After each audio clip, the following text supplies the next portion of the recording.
professor José Marciano Monteiro, ele que é poeta, cronista, filósofo e cientista social brasileiro, formado doutor em Ciências Sociais pelo UFCG, e estamos falando sobre sua tese lançada como livro, A Política como Negócio de Família. Muito bom dia, professor. Um bom dia a você, bom dia a todos que fazem e exercem esse trabalho aqui no Instituto Federal. Vocês estão de parabéns por possibilitar essas oportunidades e sempre é bom poder falar sobre aquilo que nós temos investigado, temos analisado, temos estudado. Vamos começar com as perguntas agora. Mesmo com o processo de redemocratização do país, ainda é possível perceber que as redes de parentesco continuam centrais na política local e nacional. É verdade? Exato. Não há como pensar a política no Brasil sem que nos atentamos para essa relação entre família e política. Por isso que o título do livro, A Política como Negócio de Família, é exatamente no intuito de perceber como essas redes de parentesco, embora passado o período da redemocratização, elas continuam com muita força, eu diria, tanto quanto no período da República, chamada República Velha. Então, a República Nova, na verdade, ela pode ser nova no nome, mas nas práticas continua sendo ainda esse padrão de dominação que se estabelece entre família e política, consequentemente, parentesco, genealogia e poder. Não sei se estou certa, se estiver errado me corrija, mas isso é muito visto também em cidades pequenas, né? Que a disputa é sempre entre família A e família B. Não é sobre o que eles dizem, não é sobre as propostas que eles nos dão, mas é só a questão de privilégio social das famílias, não é isso? Esta é outra questão central, e que merece também ser frisada. Esse fenômeno ocorre tanto no âmbito local como no âmbito nacional. Parte significativa da sociologia afirmava que isso era a relação entre parentes, ou entre pessoas que estão no campo da política, agentes do campo da política e parentesco. Isso seria tão somente dos casos dos municípios menos desenvolvidos, dos municípios que não teriam um padrão de modernização, coisas desta natureza. Na verdade, o que nós, nesse texto de tese, e consequentemente resultou no livro A Política como Negócio de Família, frisamos e demonstramos é que esse fenômeno perpassa por todas as instâncias, por todas, ou praticamente todas as instituições, e mais ainda, desloca-se, está no local, mas também desloca-se para outras esferas. Dentre elas, você tem o Executivo Federal, você tem o plano do Legislativo Federal e, consequentemente, as duas câmaras ou as duas casas, tanto o Senado como o poder da Câmara Federal. Então, não é um fenômeno tão somente do município, mas o município, claramente, é a base, o sustentáculo de poder desses grupos familiares, que, como você também coloca, traduz e reproduz os privilégios de poucas e, consequentemente, beneficiadas famílias. Muito bem. Continuando, quer dizer que, embora no seu livro o senhor se detenha na política paraibana, a relação de familiares se perpetuando no poder não é só questão de Nordeste, ocorre também nacionalmente? Exato. Esta também foi outra tese que nós tentamos exatamente construir, contrapondo-se a determinados estudos que existiam no que diz respeito ao Brasil, em especial no que tange essa relação entre política e família. Ou seja, muitos estudiosos, muitos sociólogos, cientistas políticos afirmavam que este padrão de dominação, repito, família e política, dava-se profundamente no Nordeste, porque o Nordeste é oligárquico. Ora, se nós atentarmos para o fenômeno, por exemplo, no estado como o Paraná, como o Rio Grande do Sul, está recheado de famílias que controlam o poder, famílias tradicionais que muitas advêm desde a fundação daqueles estados, e que, portanto, permanecem ocupando cargos no legislativo, no judiciário, controlando os tribunais de contas e, consequentemente, ditando as regras não só da política, mas eu diria inclusive as regras jurídicas e as decisões jurídicas nos tribunais onde atua. Então não se trata de um fenômeno, repito, tipicamente do Nordeste. Claro, o Nordeste sempre teve esse peso, né? Essa evidência, inclusive pela própria ciência. A própria ciência legitimava isso, dizendo que o Nordeste mantinha esse padrão entre política e família. Na verdade, o que vimos não é um caso do Nordeste, de região. Trata-se do Brasil. Nós, inclusive, estamos fazendo alguns estudos comparativos e pensando também, alargando, isso pode ser resultado de uma outra entrevista, né? Pensando um pouco também a América Latina. Como esse fenômeno está na América Latina, nós afirmamos também que está em outros países, que não só a América Latina, mas países também da Europa e diversos outros países de outros continentes. No caso específico, o Brasil demonstra esse padrão de dominação em todos os estados. Alguns com mais ênfase, claro. Algumas regiões com mais ênfase. Como você me colocou, a região Nordeste ficou mais visível. Até por conta dessa discussão sobre um Nordeste oligárquico. Um Nordeste oligárquico. Mas nós não podemos olhar, por exemplo, para o Paraná e dizer que lá também não é oligárquico. Nós não podemos olhar para o Pará, que está na região norte, e dizer que lá também não é oligárquico. Ora, basta olharmos para o Pará que nós iríamos perceber claramente a família Jatene muito fortemente e a família Barbalho. São duas famílias que controlam praticamente rádios, TVs, ministérios, mantém relação direta com os poderes vinculados ao Ministério Público, ao Judiciário e diversas outras instâncias. Então são grupos extremamente poderosos e que com esse padrão, através da inserção no campo político, né, releia-se aqui, no Legislativo, na Câmara Federal, na Câmara Alta, nos executivos locais, tem constituído um verdadeiro patrimônio político familiar que se reproduz no decorrer de um processo. Professor, embora nas minhas perguntas eu esteja tratando esse tema como parentesco, no livro o senhor usa o emprego do parentismo político. Como é que se coloca esse emprego? Excelente a sua questão. Várias entrevistas que eu tenho dado, as pessoas às vezes não se atentam para isso. Acho que vocês são um dos poucos que estão entrevistando e que estão atentando para a questão do parentismo. Na verdade, eu desenvolvi alguns conceitos que imprimem e possibilitam uma nova epistemologia capaz de compreender esse Brasil contemporâneo, né? O meu intuito foi exatamente esse, tentar na pesquisa trabalhar com alguns conceitos. E dentre esses conceitos está o capital político familiar e, consequentemente, o parentismo. Por que usar parentismo e não parentesco? Né?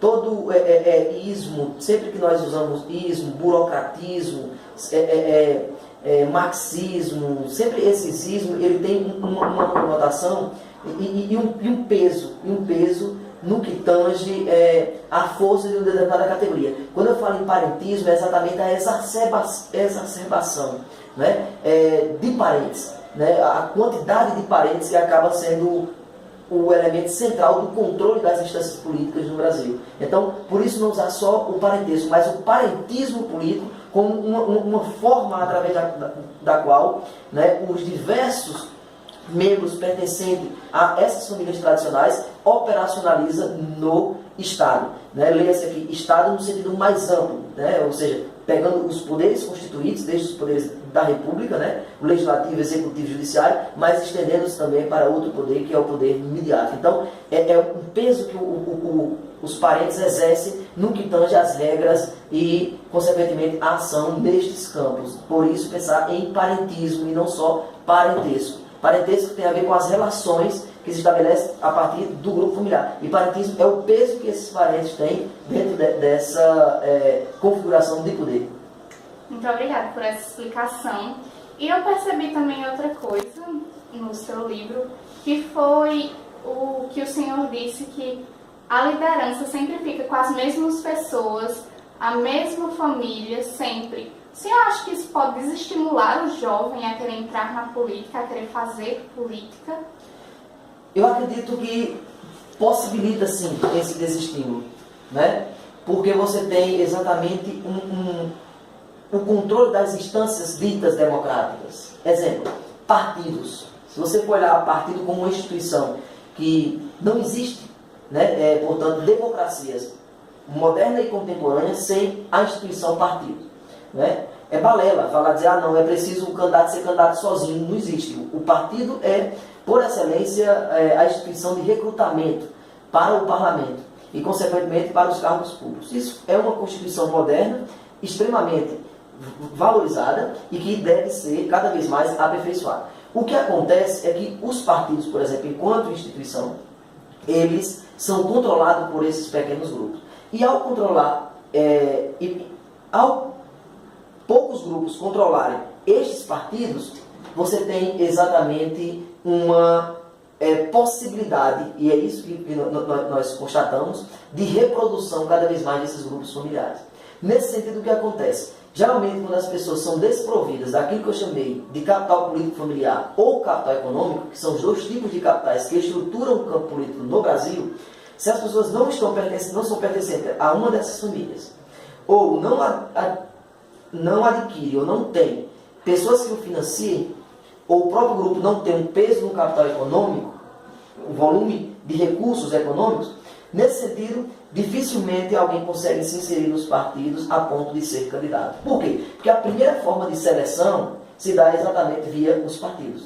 Ou seja, antes mesmo de nós estarmos votando no candidato, aquele que se apresenta geralmente no período eleitoral, existe uma eleição interna dentro dos partidos. Logo, quem controla os partidos, controla praticamente a sua possibilidade de ser candidato. Exemplo, é bom dar exemplo para que as pessoas entendam. O PMDB na Paraíba. Quem controla o PMDB na Paraíba, muito fortemente, é um senhor que foi senador da República, que é atual, senador, que foi governador, senhor José Targino Maranhão. Muito provavelmente, este senhor poderá ser candidato, né, porque ele detém o controle do partido. Então, quando você detém o controle de diretórios, dos diretórios municipais, o diretório estadual e incide a influência sobre o diretório municipal, você praticamente monta a sua candidatura. Então, veja, como isso acaba contribuindo. Quem controla o partido, por exemplo, no PP na Paraíba, é a família Ribeiro. Então, muito dificilmente os candidatos não serão dessa família. Quem controla o PSDB na Paraíba é a família Cunha Lima, mas também com outras famílias, mas o peso maior de Cunha Lima. Então, nesse sentido, os Cunha Lima acabam ditando as regras para ficar aqui na Paraíba. Mas nós podemos estender isso para o Brasil, inteiro. Né? Ora, se nós olharmos o PSDB nacional, como é que se dá o controle no PSDB nacional? Você tem o controle do PSDB nacional exatamente através dos pesos, dos caciques de São Paulo e Minas. Você tem o Fernando Henrique, você tem o Aécio Neves, você tem o Aloysio Nunes, e você tem também o Alckmin lá em São Paulo, e no caso mineiro você tem o Aécio Neves especificamente. Então veja, eles acabam controlando e ditando as regras e vão dizer quem são os candidatos. O candidato, claro, vai sair desses 5, não tenho dúvida, que o candidato sairá desses nomes. Então veja, quando você controla os partidos, dificilmente alguém consegue discutir, ou seja, o que falta no Brasil, na verdade, são partidos com um viés maior no que tange a um processo de democratização das instâncias. E aí o que acontece? A juventude, muitas das vezes, para inserir, para oxigenar, que daria uma vida maior a esse partido, não conseguem. Os jovens acabam não conseguindo adentrar. E este, a meu ver, é um dos elementos, eu tenho isso como hipótese, porque eu não trabalhei no livro, mas a meu ver, esse é um dos elementos, né? Enquanto hipótese, para pensar exatamente a quantidade da não construção de novas lideranças. Né? Ou seja, nós temos uma crise de legitimidade na vida pública, na vida política do Brasil, uma crise de legitimidade. As pessoas não sabem mais em quem votar. E não sabem mais em quem votar exatamente porque os partidos foram um dos elementos, claro, mas não o único, porque os partidos foram controlados por poucos grupos que se reproduzem no poder constantemente, e isto acaba criando uma crise de legitimidade, ou seja, uma crise de reconhecimento diante desses caciques que já estão, muitas das vezes, um tanto quanto ultrapassado para pensar, inclusive, a política brasileira nos seus novos termos, em termos de democratização, em termos de inclusão de agendas como o direito às diferenças, o direito ao próprio debate público, enfim, a diversos outros elementos. Então, isso acaba contribuindo. Muito obrigada, professor Marciano. Muito obrigada a todos que acompanharam a nossa live e experimentaram um aperitivo do que seria esse livro do professor Marciano. Estamos agora com esse novo meio, que é a live via Instagram, e peço que sempre nos acompanhem, trazendo notícias que interessam a você. falando de assuntos que muitas vezes são deixados de lado, porque política deve ser discutido sim, deve ser pensado sim. Por isso eu pergunto ao professor Marciano, quem quiser adquirir o seu livro faz como? Pode ir junto à Nobel, já está disponível, quem no caso é daqui da cidade de Campina Grande, das demais cidades próximas, encontrará na Nobel, e encontrará também na livraria da UEPB, também já se encontra. E caso não queira sair de casa, algo desta natureza, poderá também encontrar na Amazon, no site da Amazon, no site da Cultura, no próprio site da Saraiva, na Companhia dos Livros, enfim, diversos sites já está disponível no Brasil inteiro, né?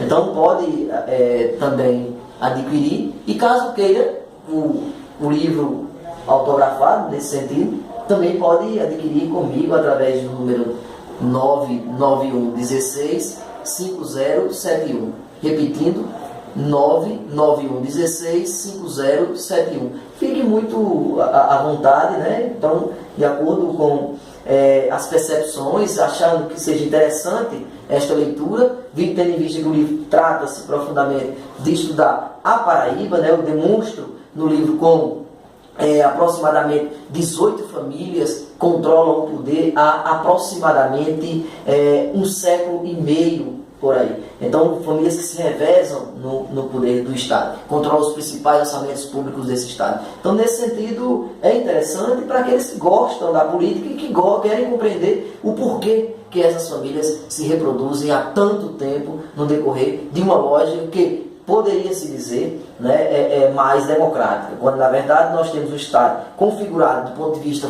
formal e normativo democrático, mas na prática ele está muito caracterizado com famosas oligarquias, e oligarquias que reproduzem através do poder familiar algo que é característico muito mais das monarquias, né? Então, como é que configura isso no Brasil, que poderia dizer-se republicano e democrático? A meu ver, são contradições do nosso próprio sistema político brasileiro. Então fica a dica de leitura, A Política como Negócio de Família, do professor José Marciano Monteiro, e obrigada a todos que nos acompanharam até aqui. Bom dia!